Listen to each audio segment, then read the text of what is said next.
this week after a scathing report on the death of 4 Americans in Libya on September 11th of this year. Now, the report cites, quote, systemic failures, even at senior levels. And while the report has already prompted 4 officials to resign, lawmakers still have yet to hear from the leader of that department, Secretary of State Hillary Clinton.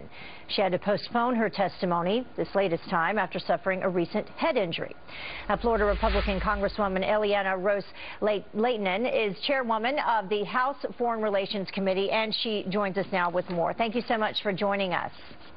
Thank you for the invitation. It's an important topic. It is. Now, systemic failures in leadership and management deficiencies at senior levels. In summary, that is a quote, what the report says they find on Benghazi. So who is the senior level, and will they be held accountable?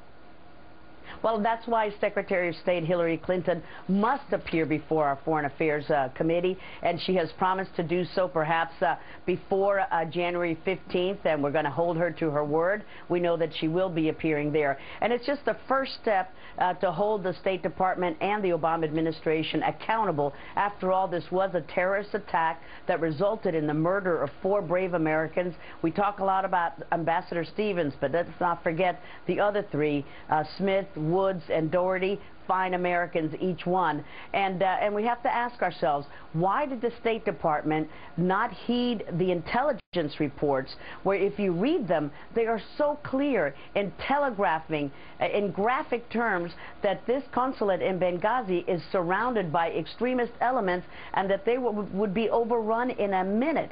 Also, why did the State Department not heed repeated requests by our consulate in Benghazi for additional security?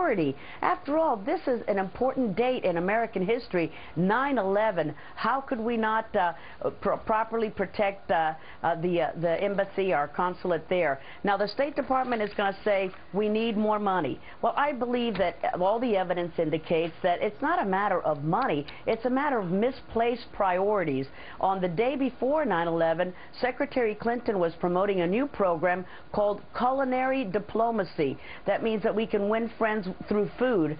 Now, you know, there are a lot of misplaced priorities in the State Department. Global climate change. There's another program where they spend millions of dollars, but that doesn't protect a single American life abroad. So this ARB report was scathing, as you pointed out in your introduction, and the State Department must be held accountable and answer to the American people as to why the requests for more security were not heeded. And you've covered a lot in that one answer, but I wanted to pick apart a couple elements there. You know, the report questions the deployment, the communications, the security, as you mentioned, and the continuity that left those 4 Americans in a beyond, you know, hostile environment, beyond rescue, ultimately and eventually dead.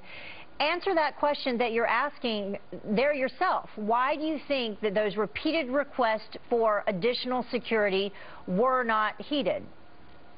I believe that the answer to that question is a political one. The administration wanted to sell the American people on a narrative that was false. That is, this was a victory for us in Libya. Everything is normal. There's no problem. We've got Al-Qaeda on the run. Finally, President Obama himself had to take that line out of his stump speech because we didn't have Al-Qaeda on the run. They're clearly there all over the place, and they're operatives and they're proxies.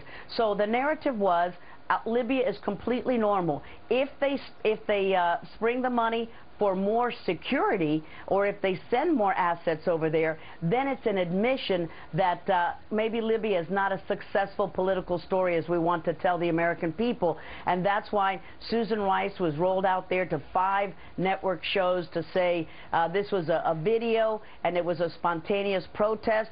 As Biden said, malarkey. He used that in another context, but this was not right to not tell the American people the truth. The consulate asked repeatedly for more security, and they were surrounded by fundamentalist extremist elements.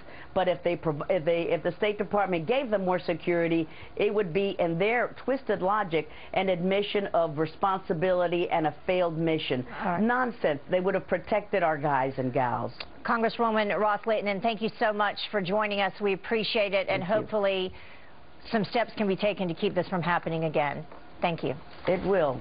Thank you. And the Congresswoman, by the way, was instrumental in helping Yes. former Marine John Hammer get released from that Mexican prison. She and Bill Nelson were at the forefront of that.